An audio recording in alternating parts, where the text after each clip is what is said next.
जगत गुरु संत तुकाराम के 11वें वंशज शिरीष महाराज मोरे ने आत्महत्या कर ली है। उन्होंने ऐसा कदम वित्तीय बाधाओं के चलते उठाया है। पुलिस को मिली एक सुसाइड नोट से इसका खुलासा हुआ है। इस खबर के बाद उनके अनुयायियों में एक शोक की लहर पसर गई है। क्या हुआ है और कैसे की उन्होंने आत्महत्या और क्या थी उनकी वित्तीय बाधा, इसकी जानकारी आपको इस वीडियो में देंगे। नमस्कार, आप देख रहे हैं लोकमत हिंदी और मेरा नाम है सोनू कनौजिया।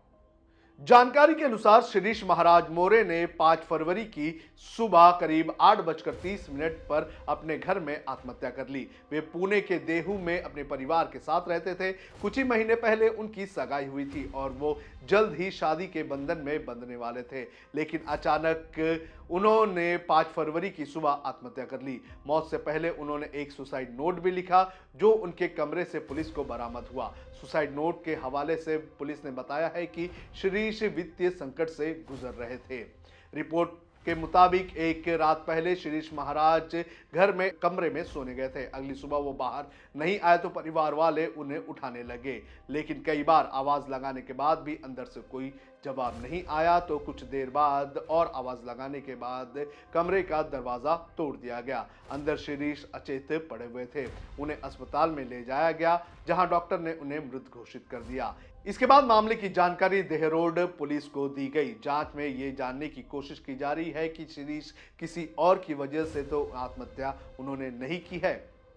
पिंपरी चिंचवड़ पुलिस थाने के एक अधिकारी ने बताया कि बुधवार सुबह जब उनके माता पिता ने उनके कमरे का दरवाजा खटखटाया तो कोई जवाब नहीं मिला। इसके बाद उन्होंने पुलिस को सूचित किया, जिन्होंने दरवाजा तोड़ा और मोरे महाराज को छत से लटका हुआ देखा। अधिकारियों ने यह भी बताया कि शव को पोस्टमार्टम के लिए भेज दिया गया और आगे की जांच जारी है। शिरीष मोरे महाराज एक प्रसिद्ध कीर्तनकार एवं आध्यात्मिक वक्ता थे।